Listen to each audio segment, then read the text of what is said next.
story so far in 2019. Ryan Sieg in at 39, they've been great, really, the first 6 races. They've turned into top 10 machines this year, and I saw those guys in the garage this morning, and you know, to see a team it's built with a lot of guys that have been on other teams over the years, and a number of them could be car chiefs on half of these teams. It's fun to see them out there, and they're all smiling, they're working hard, and they're grinding it out. And we see his stats this year. I mean, this is an absolute career year for this guy who has worked so hard to get to this point. But they're putting themselves in position to make the playoffs, and then once they get there, you feel like they can do some damage. They won a stage last week, and the odds were stacked against him on old tires. He holds off Kyle Busch at a mile and a half, where Kyle had won like 10 times. So it speaks to where this team is and their ability to play the game on Friday and Saturday.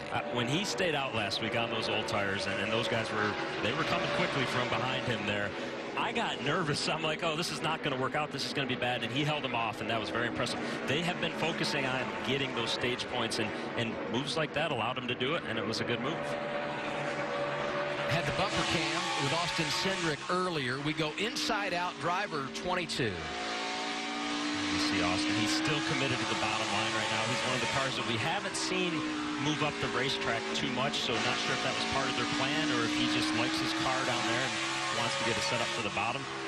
We have seen some other guys as he moves to the middle and makes a fool out of me now then.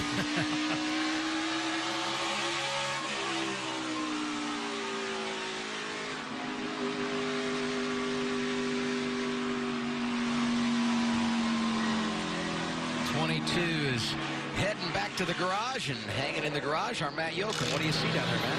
Well, the traction compound is starting to get ignited. You can see how it's becoming a factor. Guys running through it, different portions of the racetrack, whether all 4 tires are in or the 2. Under a minute to go, round 1.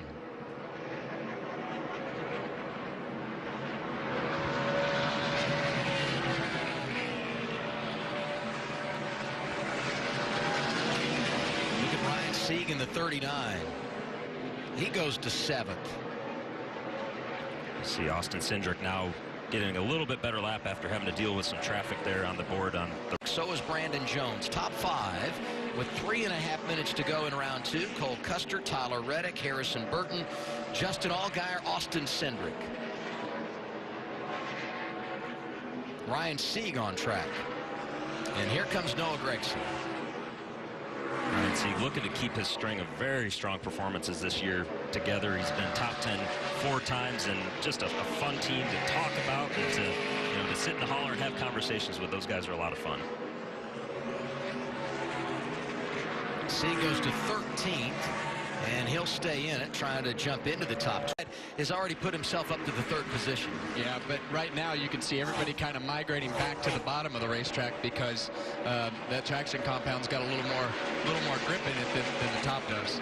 2 underdogs, Ross Chastain, Ryan Sieg, having good weekends. Both made the final round of qualifying earlier today. Inside the top dozen. Behind them, the 19 of Brandon Jones, the 1 of Michael Annett. He is Dash for Cash eligible. Talking about Annett. Yeah, I've been talking. I want to back up a little bit. You said it. This track is the ultimate equalizer. This is the one place you can get up on the wheel. You can make up for a little bit. This isn't an arrow.